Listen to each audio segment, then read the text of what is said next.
1000 கோடி சம்பாரிச்சு காட்டுறேன்னு ஒரு படம் எழுதவே முடியாது. நான் அதான் முன்னாடின்னு சொல்கிறேன். பட் ஆனால் என்னன்னா, ஸோ என்னோட அடுத்த படம் கைதி 2 தான் இருக்கும். அதுவும் நிறையா சம்பளம் கேட்டேன், அதனால கைதி 2 பண்ணல அப்படிலாம் போட்டுதான் அப்படிலாம் இல்லை. அதில் வந்து கிரிட்டிக்ஸ் வந்து நிறைய விஷயங்கள் என்னை யோசிக்க வச்சிருக்கு. எப்படின்னா, ஸோ இதுதான் எங்கிட்ட இருந்து எதிர்பார்க்குறாங்க, இந்த மாதிரி கதை சொல்கிறது தான் எதிர்பார்க்குறாங்கிற வரைக்கும் நிறைய விஷயம் நானும் அதில் லேர்னிங்காக எடுத்திருக்கேன். ஒரு 1.5 மாதம் சின்சியராக எழுதினேன். அளவுக்கு ட்ரை பண்ணேன் 2 பேரையும் வச்சு ஒரு படம் பண்ணுறதுக்கு. 1.5 மாதம் கழிச்சு நேரில் போய் மீட் பண்ணி 2 பேருக்கும் தனித்தனியாக நரேஷன் போச்சு. 2 பேரும் ஈக்குவலாக எக்ஸைட் ஆனாங்க கதை மேலே. பட் ஆனால் என்னன்னா, ஏன்னா நான் சொல்கிறது கூட நம்ப மாட்டாங்க, நீங்கள் சொல்கிறது தான் நம்புகிறாங்க. இந்தியாவுடைய one of the most wanted director, இந்த ஜென்ரேஷனுடைய மோஸ்ட் செலிப்ரேட்டட் டைரக்டர் திருமிகு லோகேஷ் கனகராஜ் அவர்களை அன்புடன் பேச அழைக்கிறேன். எல்லாருக்கும் வணக்கம்.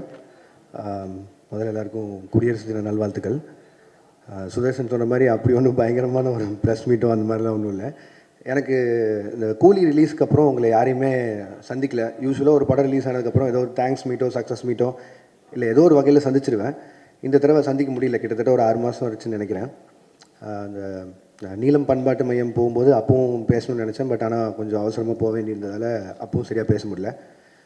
ஸோ அடுத்த படத்துக்கு மூவ் ஆகிறதுக்குள்ளே என் சைட்லேருந்து ஒரு 2-3 விஷயம் நிறைய இந்த சோஷியல் மீடியாவில் போயிட்டு இருந்தது. அதுக்கு நான் அட்ரஸ் பண்ணணும்னு நினச்சேன். ஸோ அதுக்காக தான்.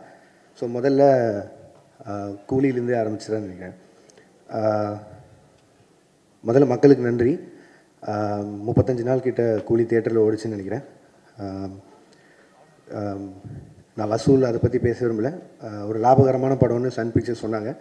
அண்ட் 1000 விமர்சனங்களை தாண்டி அந்த படம் 35 நாள் ஓடினதுக்கும் இல்லை இவ்வளோ தூரம் வசூல் பண்ணதுக்கும் மக்களுக்கு மிகப்பெரிய நன்றி. அண்ட் பத்திரிகையாளர்களுக்கு நன்றி. அண்ட் யூடியூபர்ஸ் எந்தெந்த வகையில் அந்த படத்தை பற்றி பேசினாங்களோ, மீம் கிரியேட்டர்ஸ், ரிவ்யூவர்ஸ், கிரிட்டிக்ஸ் எல்லாருக்குமே ஒரு மிகப்பெரிய நன்றி. அதில் வந்து கிரிட்டிக்ஸ் வந்து நிறைய விஷயங்கள் என்னை யோசிக்க வச்சுருக்கு. எப்படின்னா, ஸோ இதுதான் எங்கிட்ட இருந்து எதிர்பார்க்குறாங்க, இந்த மாதிரி கதை சொல்கிறது தான் எதிர்பார்க்குறாங்கிற வரைக்கும் நிறையா விஷயம் நானும் அதில் லேர்னிங்காக எடுத்திருக்கேன். அண்ட் அதை என்னோடய அடுத்தடுத்த படங்களில் அவ்வளோ தூரம் விமர்சனங்கள் இல்லாத படங்களை தர முயற்சி செய்வேன். நன்றி. அண்ட் அதுக்கடுத்து ரஜினி சார், கமல் சார் படம், அதை பற்றியும் நிறையா விமர்சனங்கள் போயிட்டு இருந்தது. என்ன எது கிளாரிட்டி இல்லாமல் அதை பற்றியும் என் சைட்லேருந்து ஒரு கிளாரிட்டி கொடுத்துருன்னு ஆசைப்பட்டேன். கூலி ரிலீஸ் ஆகிற டைமில் 2 பேருமே மீட் பண்ணேன். அண்ட் 2 பேருமே இந்த மாதிரி ஒரு படம் பண்ணலான்னு சொன்னாங்க. எனக்கு அது மிகப்பெரிய ஆப்பர்ச்சுனிட்டி. கிட்டத்தட்ட 46 வருஷம் கழிச்சு 2 பேரும் ஒன்று சேர்றாங்க அப்படின்னா, அவங்க வந்து என்னை டைரக்ட் பண்ண சொல்லி கேட்டதே எனக்கு பெரிய விஷயமா இருந்தது. ஆனால் எனக்கு அப்போ கைதி 2 இருந்தது. கைதி 2 தான் என்னோடய இமீடியட் நெக்ஸ்ட் ஃபிலிமாக இருந்தது. பட் ஆனால் இந்த ஆப்பர்ச்சுனிட்டி மிஸ் பண்ண முடியல. ஸோ அதனால் நான் ப்ரொடக்ஷன் சைடில் சொல்லிவிட்டு நான் இந்த படம் முடிச்சுட்டு வந்துடுறேங்க, ஏன்னா இது திருப்பி இப்படி ஒரு ஆப்பர்ச்சுனிட்டி கிடைக்காதுன்னு சொல்லிட்டு நான் வந்துட்டேன். ஒரு 1.5 மாதம் சின்சியராக எழுதினேன். முடிஞ்ச அளவுக்கு ட்ரை பண்ணேன் 2 பேரையும் வச்சு ஒரு படம் பண்ணுறதுக்கு. 1.5 மாதம் கழிச்சு நேரில் போய் மீட் பண்ணி 2 பேருக்கும் தனித்தனியாக நரேஷன் போச்சு. 2 பேரும் ஈக்குவலாக எக்ஸைட் ஆனாங்க கதை மேலே. பட் ஆனால் என்னென்னா, 2 பேரும் நிறைய ஆக்ஷன் ஃபிலிம்ஸ் கண்டினியூஸாக பண்ணிகிட்ருக்காங்க. ஜெயிலர் 2 வரைக்கும் ரஜினி சார் ஆகட்டும், இப்போது கமல் சாரோட அடுத்து அன்பரி மாஸ்டர் டைரெக்ஷனில் வர படமாகட்டும். ஸோ எல்லாமே ஹெவி ஆக்ஷனாக இருக்குது. திரும்பவும் கேப் இல்லாமல் இன்னொரு ஆக்ஷன் போகணுமாங்கிறது தான் அவங்களுக்குள்ள ஒரு கேள்வியாக இருந்து. அண்ட் 2 பேரும் ஒரு லைட் ஆர்ட்டட் ஃபிலிமாக எதிர்பார்த்துட்டு இருக்காங்கிறது தான் எனக்கு அது மூலிமா தெரிஞ்சு 2 பேரும் சொன்னாங்க. பட் லைட் ஆர்ட்டட் ஃபிலிம் எனக்கு பண்ண வராது. அண்ட் அதை நான் ஜெனுனாக சொல்லிட்டு வெளில வந்தேன். பட் ஆனால் நான் இப்போது சொல்லிட்டு போனதுக்கப்புறம் எப்போ திருப்பி வருவேன்னு தெரியாது கார்த்தி சாருக்கும் அவங்க டீமுக்கும். ஸோ அதனால் அவருக்கு கைதி 2க்கு இருந்த ஸ்லாட்டுக்கு இன்னொரு டைரக்டர் கொடுத்துட்டாரு. இதுதான் ஆக்சுவலாக நடந்தது. அண்ட் அந்த கேப்பில் வேறு என்ன பண்ணலாம் அப்படின்னு யோசிக்கும்போது மைத்ரி பிக்சர்ஸ் வந்து அவங்க எனக்கு கிட்டத்தட்ட ஒரு 6 இயர்ஸ் முன்னாடியே ஒரு அட்வான்ஸ் கொடுத்துருந்தாங்க. சரி, அந்த கமிட்மெண்ட்டை கிளியர் பண்ணிடலான்னு யோசிக்கும்போது எனக்கு அல்லு அர்ஜுன் சார் ரொம்ப பிடிக்கும். ஒரு 3-4 வருஷமாக பேசிகிட்டு இருக்கோம் ஏதோ ஒரு படத்தில் கொலாப் பண்ணலான்னு. ஸோ இது எல்லாமே சேர்ந்து அமைஞ்சு வந்த மாதிரி இருந்தது. ஸோ இந்த கேப்பை யூஸ் பண்ணி இப்படி ஒரு படம் பண்ணிட்டு வந்துடலான்னு யோசிச்சது தான். அதுவும் நிறையா சம்பளம் கேட்டேன், அதனால கைதி 2 பண்ணல அப்படிலாம் போட்டுதான் அப்படிலாம் இல்லை. சம்பளம்ன்றது உங்களுக்கு தெரியும், மார்க்கெட்டும் ப்ரொடியூசரும் நிர்ணயிக்கிறது தான். நான் எவ்வளோ டிமாண்ட் பண்ணாலும் நம்ம படம் என்ன பண்ணியிருக்கோம் அதுக்கு தகுந்த மாதிரி தான் நம்ம சம்பளமும் இருக்கும். ஸோ அந்த ஒரு விஷயம் கிளியர் பண்ணணும்னு நினச்சேன். லாஸ்ட் வீக் அவங்க எல்லோரையும் மீட் பண்ணி பேசிட்டேன். ஸோ என்னோடய அடுத்த படம் கைதி 2 தான் இருக்கும். அது ஏன் நான் ரொம்ப சால்ட்டாக சொல்கிறேன்னா, அந்த எல்சியூ இல்லை, எல்சியூ க்ளோஸ் ஆகிடுச்சு அதெல்லாம் போட்டிருந்தாங்க. அது வந்து ஜி ஸ்குவாட் இல்லை. ஜி ஸ்குவாட் க்ளோஸ் பண்ணுறேன்னா நான் க்ளோஸ் பண்ணிடலாம். எல்சியூன்றது வந்து ஃபர்ஸ்ட் ஆஃப் ஆல் அந்த பேரே நான் வைக்கல. அது வந்து ஃபேன்ஸாக அவங்க தியரியில் எல்சியூன்னு ஒரு நாள் சொன்னது, நான் அதை ஃபாலோ பண்ணிருக்கேன். ஸோ அதை டக்குன்னு நான் ஒருத்த மட்டும் முடிவு பண்ணி இல்லை எல்சியூவில் படம் வராது அப்படிலாம் சொல்ல முடியாது. கைதி 2 ஆகட்டும், விக்ரம் 2 ஆகட்டும், ரோலெக்ஸ் இண்டிவிஜுவல் ஃபிலிம் ஆகட்டும், இதெல்லாம் என்னோடய கமிட்மெண்ட்ஸ். ஸோ இதை நான் பண்ணாமல் போக முடியாது. இது எல்லாமே என்னோடய கமிட்மெண்ட்ஸ். ஸோ அதனால் எல்சியூ மூடப்படலை. திருப்பி ஓப்பன் ஆகும். இந்த அல்லு அர்ஜுன் சார் படம் முடிச்சோன்னே அது இப்போ தான் ஆக்சுவலி ப்ராப்பராக ஓப்பன் ஆகும்னு நினைக்கிறேன். அண்ட் அதுக்குள்ளே ப்ரொடக்ஷனில் பென்ஸ் இருக்குது, அதுவும் எல்சியூக்குள்ளே தான் வருது. ஸோ ஏதோ ஒரு பாயிண்டில் எல்சியூ சம்மந்தமான படங்கள் வந்துட்டே இருக்கும். அண்ட் இதுதான் மொத்த clarity. And Aamir Khan sir படத்தை பற்றியும் சொன்னாங்க. ஆமீர் கான் சாரும் நானும் ஒரு படம் பண்ணுறதா இருந்து இப்போவும் பேசிட்டு தான் இருக்கோம். இத்தனை கமிட்மெண்ட்ஸ் எனக்கும் இருக்குது, அவருக்கும் நிறைய கமிட்மெண்ட்ஸ் இருக்குது. ஸோ அது எப்போன்னு தெரில, பட் ஸ்டில் அது பேசிகிட்டு இருக்கோம். அண்ட் அவ்வளோதான். இதுதான் நான் மேஜராக அட்ரஸ் பண்ணணும்னு நினச்சேன். ஏன்னா இதுக்கு நான் ஒரு பாயிண்டில் பதில் சொல்லி ஆகணுன்ட்டே இருந்தது. ஏன்னா ஒரு சைடு 2 சைடில் எல்லா பக்கமும் பேசிட்டே இருக்காங்க. ஸோ என்னோடய சைட்லேருந்து ஒரு கிளாரிட்டி கொடுத்துட்டு நான் அடுத்த படத்துக்கு மூவ் ஆகணுன்ட்டு இருந்தது. ஸோ அதனால தான் இந்த press meet. And thank you so much எல்லோரும் வந்ததுக்கு. உங்களுக்கு எதாவது கேள்விகள் இருந்ததுன்னா கேட்கலாம். வாழ்த்துக்கள். First thanks ma'am. Acting ventures பற்றி பேசவே இல்லையே. அதான் மேம் இப்போ தான் ஆரம்பிச்சிருக்கு, ஒரு 2 ஸ்கெடியூல் முடிஞ்சிருக்கு. அது அருண் பேசினா நல்லாயிருக்கும்னு நினைக்கிறேன், அதனால் நான் பேசுவேன்னு நினைக்கிறேன். இன்னொரு 25 டேஸ் பேலன்ஸ் இருக்குது. அந்த படம் ஷூட் முடிச்சுட்டு நான் அடுத்து அல்லு அர்ஜுன் சார் படத்துக்கு மூவ் ஆகிடும். லோகேஷ் சார், உங்களுக்கு நடிக்கிறது ஈஸியாக இருக்கா, டைரக்ஷன் பண்ணுறது ஈஸியாக இருக்கா, எல்சியூவில் தனுஷ் சிம்புலாம் சேர்த்துக்கு வாய்ப்பு இருக்கா சொல்லுங்கள். ஏன்னா இவ்வளோ கேள்வி நடிக்கிறது அவ்வளோ ஈஸியாக இல்லைங்க, கஷ்டமாக தான் இருக்குது. எனக்கு தெரிஞ்சு அதான் நான் புதுசாக ஏதாவது கற்றுக்கணும், சும்மா இருக்க டைம் இப்படி ஏதாவது செலவு பண்ணணும்னு சொல்லி பார்த்தது தான். அண்ட் அருணுக்கு எனக்கு கம்ஃபர்ட் இருந்தது, ஃப்ரெண்டு வேறு. ஸோ அதனால் ஈஸியாக அந்த படம் பண்ணி முடியும்னு நினச்சேன். பட் ஆனால் அவ்வளோ ஈஸி இல்லை, கஷ்டம் தாங்க அது. திருப்பி அது கன்டினியூ பண்ணுவோம்னா இல்லையா தெரியல. இப்போ சொன்னேன்ல இவ்வளோ லைனப் இருக்குது, ஸோ அதெல்லாம் பண்ணணும். சார் தெரிலங்க. Lokesh. Hello. Hi. Yes sir. So initial daysல like lot of positive reviews வந்தது. லைக் நிறைய உங்களுக்கு நீங்கள் தான் மோஸ்ட் செலிபிரிட்டி டேரக்டர் அப்படிங்கிற மாதிரிலாம் நிறைய போயிட்டு இருந்தது. ரீசெண்டாக நெகட்டிவ்ஸும் இருக்குது, லைக் ஹேட்ரடும் இருக்குது. So handling both these things different spectrum, like அதை எப்படி பார்க்குறீங்க, like how you handle those? இல்லைங்க, நான் அதான் முன்னாடி நான் சொல்கிறது ஒன்று தான். நான் அதை எதுவும் பர்சனலாக எடுத்துக்க மாட்டேன், ஏன்னா அது என்னோடய வேலை. இப்போ வந்து என்னோடய ஃபஸ்ட்டு படம் இல்லை கூலி, என்னோடய ஃபஸ்ட்டு படம் மாநகரம். கிட்டத்தட்ட 9 வருஷமாக எவ்வளோ பாராட்டுகள் வாங்கியிருப்பேன்னு எனக்கு தெரியும். அவ்வளோவே பாராட்டிட்டு இருந்திருக்காங்க.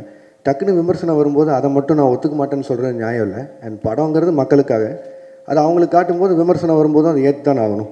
ஸோ அதனால் அதை நான் ஸ்பிட் பண்ணி பார்க்கல. அண்ட் ரெண்டாவது அதை நான் பர்சனலாக எடுத்துக்கல, அது ப்ரொஃபஷனாக மட்டும் வச்சுக்கலான் இருக்கேன். ஸோ அதனால் success and average and going back அது உண்மை தானே, எல்லாருக்குமே நடக்கிறது தானே. ஸோ அதனால் நான் பெருசாக எடுத்துக்கல. Thank you. Hello, hi sir. Bhuvnesh from the Hindu. You have a very loyal and passionate fan base, sir. அவங்க உங்களுக்கு கிரிட்டிசைஸ் பண்ணுறப்போ கூட it comes from a place of emotional investment that they've had over the years. இவ்வளோ படங்கள் பண்ணதுக்கப்புறம் how do you now define the relationship that you have with your audience? இல்லைங்க, அவங்க ஜெனுவனாக பேசுகிறதுல it is not just criticism, but அதில் ஏதோ ஒரு அக்கறை இருக்குதுன்னு நான் பார்க்குறேன். இப்போ நான் எக்ஸாம்பிளாக தான் சொல்கிறேன். ஒரு 10 ஃப்ரெண்ட்ஸ் இருக்காங்கன்னு வைங்களேன், அதில் எல்லாமே சரின்னு சொல்லிட்டு யாரோ ஒருத்தர் மட்டும் இல்லைடா நீ செய்கிறது தப்புன்னா அவன் உண்மையிலேயே ஃப்ரெண்டுன்னு நினைக்கிறேன். அந்த லாயல் பேஸ் ஆஃப் ஃபேன்ஸாக இருக்காங்க நான் நினைக்கிறேன். ஸோ அதனால் I'm very happy about them. Sir Akshay from the new Indian express. நீங்கள் ஒரு ஃபியூ இயர்ஸ்க்கு முன்னாடி வந்து சொல்லியிருந்தீங்க, இந்த மாதிரி எனக்கு ப்ராஜெக்ட்ஸுக்கு நடுவில் வந்து கொஞ்சம் ஸ்பேசிங் பண்ணணும், so that I can write அப்படின்ற மாதிரி சொல்லிட்டு. இப்போ நீங்கள் அடிஷ்னலாக வந்து ஆக்டிங்கும் பண்ணுறீங்க. So doesn't that defeat the purpose? இல்லைங்க, அப்படி பார்த்தா I can take lot of breaks. But பிரச்சனை என்னென்னா, இப்போ நான் சொன்ன அந்த கமிட்மெண்ட்ஸ் எல்லாம் இருக்குல்ல, இது எல்லாமே ஒரு டைம் லைனில் இப்படி போகும்னு நினச்சி பண்ணுறோம். அது நடக்காமல் போகும்போது நம்மளுக்காக வெயிட் பண்ணுற ஹீரோஸ் இருக்காங்க, நமக்காக வெயிட் பண்ணுற ப்ரொடியூசர்ஸ் ஆகிடுறாங்க. ஸோ அதில் நிறைய அவங்களோட ஃபண்ட்ஸ் இன்வால்வ் ஆகுது. ஸோ என்னோடய பிரேக்ஸ் வந்து அதில் அப்படி ஆகாது. அண்ட் இது நான் மெயினாக பண்ணணும்னு நினச்சது காரணம் என்னென்னா, ஆஃப்டர் கூலி ஐ நோ ஐ டேக் ஒரு 7-8 months பிரேக்குன்னு சொல்லி. ஸோ அந்த கேப்பில் ஒன்று பண்ணலான்னு யோசிக்கும் போது தான். அண்ட் அருண் எக்ஸ்பிளைன் பண்ணும்போதும் இந்த ஃபிலிமுக்கு ஒரு 60 days போதும் அப்படிங்கிற மாதிரி இருந்தது. ஸோ அதனால் என்னால் ஈஸியாக பண்ணிட முடியும். எதிர் வேறு எங்கேயாவது ஒரு வெக்கேஷன் போகிறதுக்கு பதிலாக இதில் போனால் கொஞ்சம் அப்சர்வ் பண்ணலாம், கற்றுக்கலாங்கிற ஒரு பாயிண்ட் தான். பட் இப்போ நம்ம ஏற்கனவே எழுதி வச்சுருந்த கதைனா அவ்வளோ ஒர்க் பண்ண தேவையில்லை. ஐ மீன் இப்போதைக்கு அதை எவ்வளோ தூரம் கான்டெம்பரரி அடாப்ட் பண்ண முடியுமோ அதுக்கு மட்டும் பண்ணிட்டு போயிடலாம். புதுசாக போய் ஃப்ரெஷ்ஷாக ஒரு கதை எழுதணுன்னா பிரச்சனை தான். ஸோ இந்த வயசில் ஓடி பார்த்தலாங்க தான். Lokesh sir. Yes ma'am. Yeah. Abhirami from Dinamalar. Hi ma'am. First of all, thanks and appreciation for this clarification. ஏன்னா இந்த கிளாரிஃபிகேஷன் இல்லாமல் நிறைய உங்களை பற்றி போயிட்டே இருந்தது. Welcome ma'am. Thank you so much for that. இப்போ நீங்கள் ஆக்டிங்கில் மறுபடியும் இது டிரெக்ஷன்லேருந்து ஆக்டிங்க்கு வந்திருக்கீங்க. To you have any idea to extend this acting? ஏன்னா இப்போ 2 ஸ்கெடியூல் முடிச்சிருக்கேன்னு சொல்லியிருக்கீங்க. ஸோ திரும்ப ஆக்ஷன் பண்ணலாமா, நடிக்கலாமா, இல்லை நீங்கள் டைரக்ஷனுக்கே திரும்பி போயிடலாம் அப்படின்னு முடிவு? இல்லை மேம், இது திரும்பி போகிறக்கான விஷயமே இல்லை. இடையில ஸ்கூலில் லீவ் விட்ட மாதிரி தான், அந்த கேப்பில் ஓடி போய் நடிச்சுட்டு வந்துட்டேன். பட் ஆனால் என் ப்ரொஃபஷன் டைரக்ஷன் தான் மேம், நான் அதில் தான் இருக்க போகிறேன். இதே மாதிரி திருப்பி ஒரு 6 மாதம் படங்களுக்கு நடுவில் கேப் வந்து ஒரு சின்னதாக யாராவது ஒரு கதை எடுத்தால் நடிக்கலாமா, பட் இப்போதைக்கு அந்த எண்ணெல்லாம் இல்லைங்க. அருண் படம் முடிச்சுட்டு டைரக்ஷன் போகும். Okay, sir best wishes. Thank you, ma'am. Sir Allu Arjun படம் இரும்பு கை மாயாவியா? சார் இரும்பு கை மாயாவி அந்த கதை தான் அல்லு அர்ஜுன் பண்ணுறேன். இல்லை சார், அது வந்து இப்போ தான் அனௌன்ஸே பண்ணியிருக்காங்க சார் அந்த படத்தை பற்றி. ரெண்டாவது அவங்க ப்ரொடியூசர் சார்பாக அவங்க சைட்லேருந்து வர அனௌன்ஸ்மெண்ட் வர வரைக்கும் மட்டும் வைக்கலாம். இப்போதைக்கு ஒரு படம் பண்ணுறோம். சார் லோகேஷ் சார் இங்கே. Yes sir. சார் அதாவது கூலி படம் ரிலீஸ்க்கு முன்னால் நீங்கள் சில இன்டர்வியூஸ்லாம் கொடுத்தீங்க. அதை வந்து ஆடியன்ஸ் பாயிண்ட் ஆஃப் வியூவில் வந்து அது ஒரு எக்ஸாஜரேஷன்னு நினச்சிட்டு அதை பற்றி சோஷியல் மீடியாவில் வந்து உங்களை பற்றி நெகட்டிவிட்டியோடு பேச ஆரம்பிச்சாங்களான்ற மாதிரி தான் தோணுது. அது உண்மையிலே என்ன தான் நடந்துச்சு சார்? நீங்கள் சொன்னது என்ன, செஞ்சது என்ன, மக்கள் மத்தியில் எப்படி போய் சேர்ந்துச்சு சார்? இப்போ நான் சொன்னாலும் திருப்பி அதான் நடக்க போகுது சார். நான் வந்து ஒரு படத்தோட கலெக்ஷனை பேஸ் பண்ணி ஒரு படம் பண்ண முடியாதுங்கிறது அது என்னோட ஐடியாலஜி. சினிமாவை நான் 1000 கோடி சம்பாரிச்சு காட்டுறேன்னு ஒரு படம் எழுதவே முடியாது. நான் அதான் முன்னாடின்னு சொல்கிறேன். பட் ஆனால் என்னென்னா நம்ம டெக்னீஷியன்ஸும் நம்ம கூட இருக்கவங்க யார் எவ்வளோ சொன்னாலும் அவங்க அந்த படத்து மேலே இருக்க எக்ஸைட்மெண்ட், ரஜினி சார் மேலே இருந்த எக்ஸைட்மெண்ட், அவ்வளோ ஸ்டார்ஸை பார்த்த எக்ஸைட்மெண்ட்டில் இந்த 1000 கோடிங்கிற பிரச்சனையை ஆரம்பிச்சிடுவாங்க ஸ்டார்டிங்லேருந்து. இப்போ அதனால் 500 கோடிக்கு சம்பாரிச்ச படம் கூட இப்போ வந்து நான் பதில் சொல்கிறேன் அங்கே ஆயிடுச்சு. கிரிட்டிசிசம் அதெல்லாம் விட்டலாம். பட் ஆனால் கொடுத்த இன்டர்வியூஸுமே சரி, நான் அதை ரொம்ப ஸ்ட்ரெஸ் பண்ணியே சொல்லிட்டு இருந்தேன். இந்த மாதிரி 1000 கோடிங்கிறத ப்ரெஷரைஸ் பண்ண வேணாம், அந்த அப்படி ஒரு படமாக எக்ஸ்பெக்ட் பண்ணாதீங்க. ஒரு commercial film Rajini sir enjoy பண்ணுற மாதிரி ஒரு படம் இருக்கும் தான் நான் முன்னாடி இந்த எல்லா இன்டர்வியூலையும் சொன்னேன். பட் எனக்குமே வந்து ஏதோ ஒரு பாயிண்டில் ஒரு டிரான்ஸ்பரன்சி, ஒரு அளவை மெயின்டைன் பண்ணுங்கிறது நான் இந்த படத்துலேருந்து என்னோடய லேர்னிங்காக இருக்க போகுது.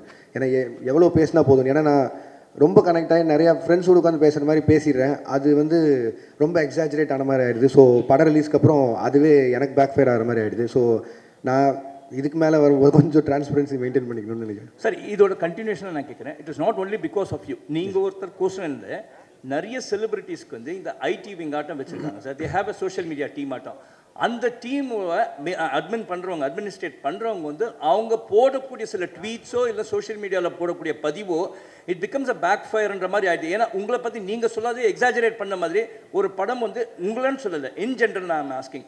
ஒரு படம் ரிலீஸ்க்கு முன்னாடி இது வந்து 500 கோடி கலெக்ஷன் ஆகும், 1000 கோடி கலெக்ஷன் ஆகும்னு அந்த ஐடி விங் போடுறதுனால கடைசியில் அது வந்து 200 கோடி தான் ஆச்சுன்னா அது அப்படியே ட்ராபேக் ஆகிடுது. அதை எப்படி பார்க்க சார்? அது நான் எப்படி சார் சொல்ல முடியும்? இது வந்து அது ஃபேன்ஸே நீங்கள் தடுக்க முடியாது. அண்ட் சோஷியல் மீடியா இன்றைக்கி உங்களுக்கு எவ்வளோ தூரம் தடுக்க முடியாத ஒரு சக்தி ஆயிடுச்சு. அதில் நீங்கள் ரிவ்யூஸோ எதுவுமே எல்லாமே அவங்கவுங்களோட எண்ணம். அவங்க காசு கொடுக்குறாங்க, படம் பார்க்குறாங்க, இன்னும் அதை பற்றி போடுறாங்க. அவங்களுக்கு இருக்கிற ஒரு படத்து மேலே இருக்க எக்ஸைட்மெண்ட்டை வச்சு போகிறாங்க.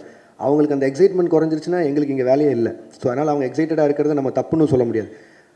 அட் த சேம் டைம் இது நீங்கள் சொன்ன மாதிரி இந்த ஐடி விங் வச்சு பேசி எனக்கு அதில் எப்படி நம்பிக்கை இல்லைன்னா, இல்லை எனக்கு புரியுது சார், எனக்கு புரியுது சார். ஒரு படம் நல்லா இருந்ததுன்னா யாருமே தடுக்க முடியாதுன்னு நான் நினைக்கிறேன். நான் அதை ரொம்பவும் நம்புகிறேன். நான் உதாரணமாக மற்ற படங்கள் எடுக்காமல் என் படத்தை எடுக்கிறேன்.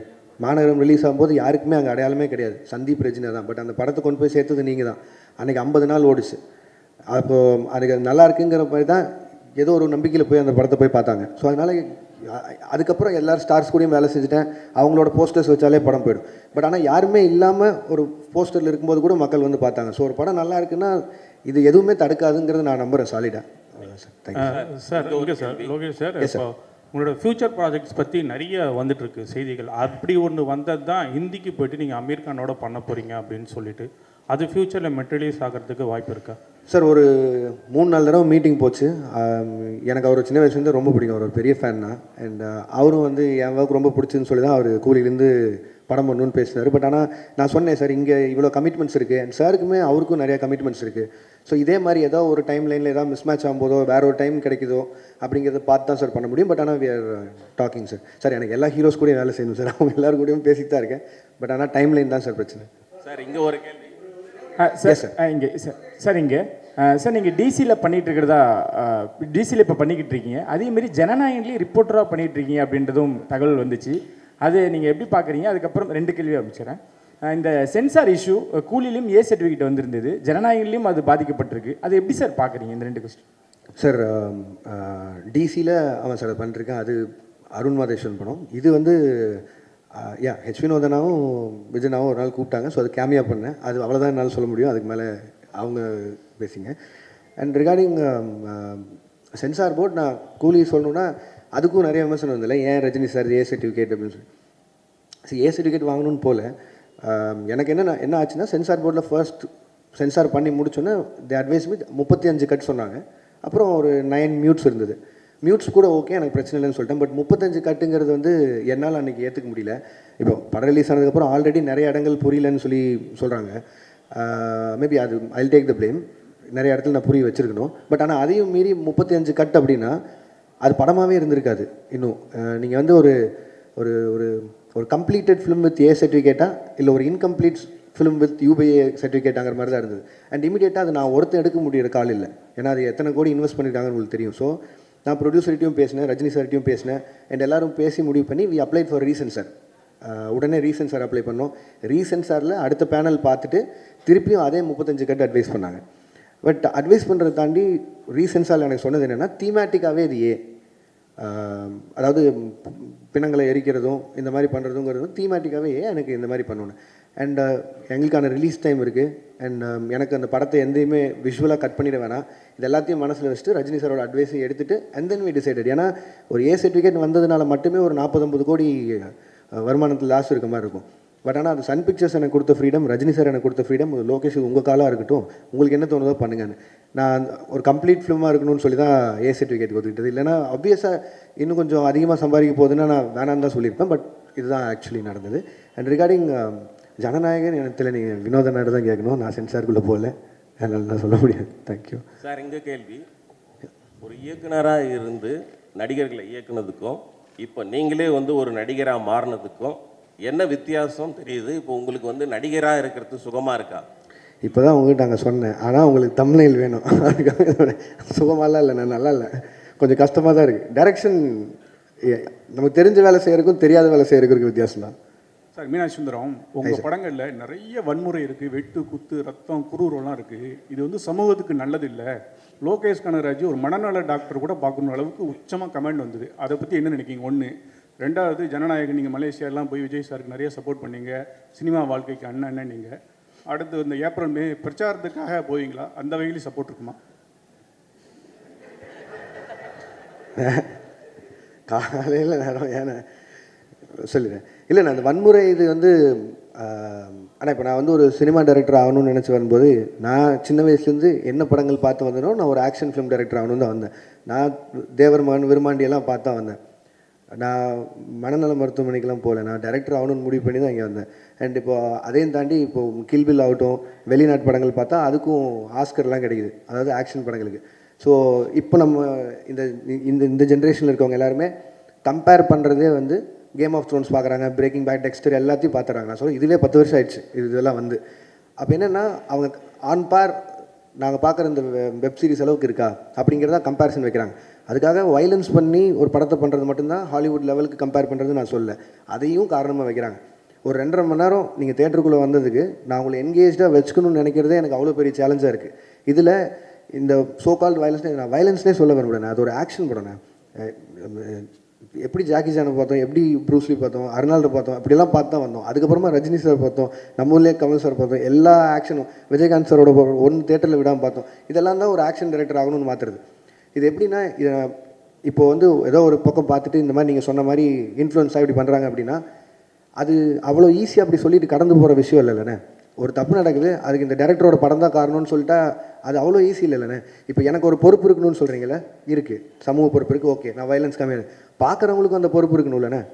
அப்புறம் எதுக்கு நான் படிக்கிறோம், எதுக்கு இத்தனை பேர் அப்பா அம்மா வளர்த்து எவ்வளோ பேர்கிட்ட அட்வைஸ் கேட்குறோம், எல்லாருமே இருக்குல்ல. ஸோ அது ஈஸியாக கடந்து போகிற விஷயமே இல்லைன்றேன்.